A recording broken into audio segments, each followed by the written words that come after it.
The one place that intrigued me was my first trip to London and the House of Parliament in Big Ben. Now, these pictures, you must remember, are more than a quarter of a century old. Now, the thing that amused and entertained our boys, who were stationed all over England, was Westminster Abbey. And there were quite a few Americans who came there to see the sights and see Westminster Abbey. And these are the scenes that I wanted to photograph on one Sunday afternoon.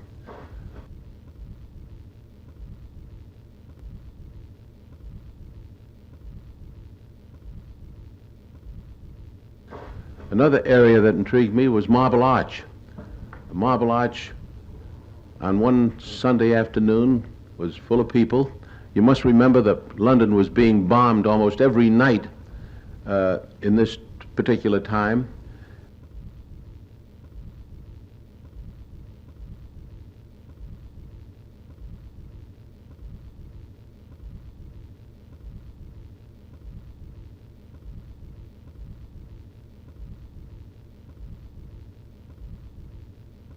I was photographing these speakers that were addressing the crowds. Every speaker was speaking on a different subject, but the police stood around and watched, and as long as there were no arguments, any strong arguments, nobody was hurt.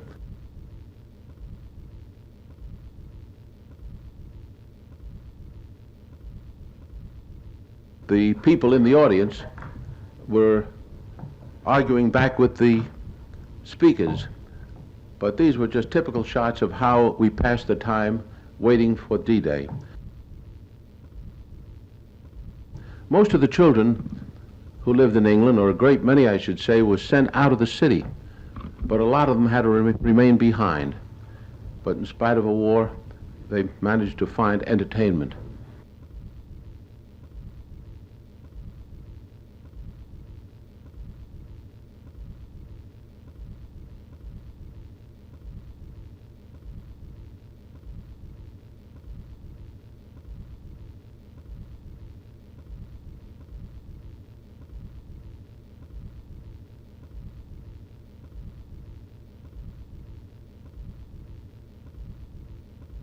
I was rather surprised to see these children drinking out of community drinking cups that were changed to the fountain. And I'd like to make candid shots of these children so they didn't notice me, but every once in a while they did. But this youngster is taking a cool drink on a beautiful Sunday afternoon. Fleet Street. Discovered this Irish policeman guarding the street, and we saw considerable damage in the area.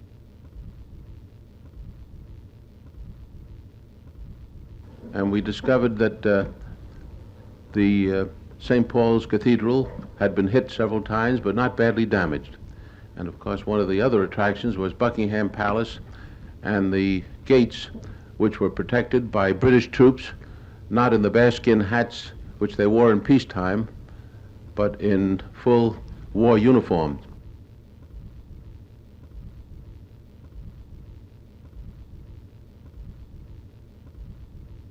And this is the way they paraded up and down. They weren't performing for the camera, but they were actually doing their duty.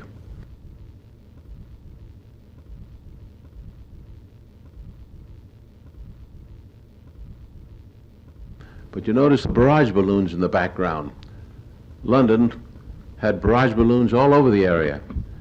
And it was said that if it wasn't for the barrage balloons, with all the equipment that was being brought into the country, that the islands would sink into the sea, but the barrage balloons, they said, was holding it up. You must remember, too, that food was pretty scarce in London at this time, and it was being brought in whatever way they could and being unloaded.